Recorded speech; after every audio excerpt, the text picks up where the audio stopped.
오늘의 첫 소식입니다. 총무원장 직선제를 주장해온 법등 스님이 대중 추천과 종정 스님 추천 방식에 가칭 염화미소법을 제안했습니다. 불교 광장과 사마도량도 제안을 받아들이는 분위기여서 94년 종단 개혁 이후 21년 만에 선거제도에 변화가 생길지 관심이 모이고 있습니다. 하경목 기자입니다. 총무원장 직선제 실현을 위한 연대회의를 발족해 직선제를 요구해오던 법등 스님이 돌연 추대제를 제안했습니다.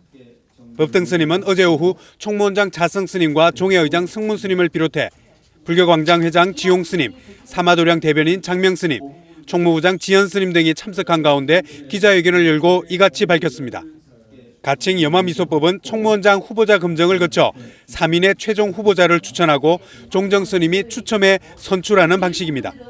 염화미소 선거법은 종단의 오랜 전통인 대중 공의 방식과 94년 종단 개혁의 산물인 민주화 방식이 장점을 선택한 선거제도이고 작금의 종단 문제점을 개선할 수 있는 선거제도라고.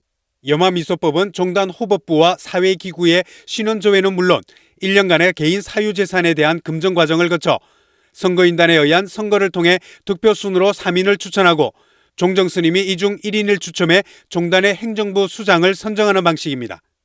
법등 스님은 이 같은 선거제도는 금권 선거와 선거제도로 인한 미락 등을 예방할 수 있어 종단의 발전적인 정책을 추진하는 효과가 있다고 내다봤습니다. 현행 간선제도를 유지하면서 총무원장 후보자들의 검증을 엄격하게 하고 종정 예약해서 최종적으로 신임 총무원장을 염화미소한다는 점에서 염화미소 선거제도는 작금의 종단 풍토에서 최적의 선거제도라고 저는.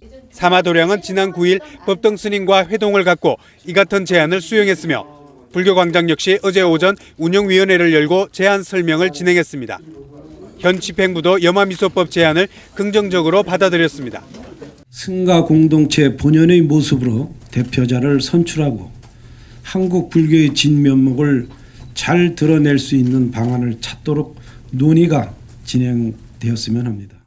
결정된 것 바탕으로 중앙종회에서 가능하면은 충실히 논의된 바를 입법에 반영하도록 최대한 노력을 하겠습니다. 기자회견에 앞서 법등 스님은 총무원장 직선제 실현이 현실적으로 역부족이라며 직선제 포기에 대한 참여의 뜻을 밝혔습니다. 중앙종회는 오는 9월 종회에서 이 같은 선거제도 개선에 대한 논의를 거쳐 이르면 11월 종회나 내년 3월 종회에서 관련 종언과 선거법 개정을 추진할 것으로 보입니다. PTN 뉴스 하경목입니다.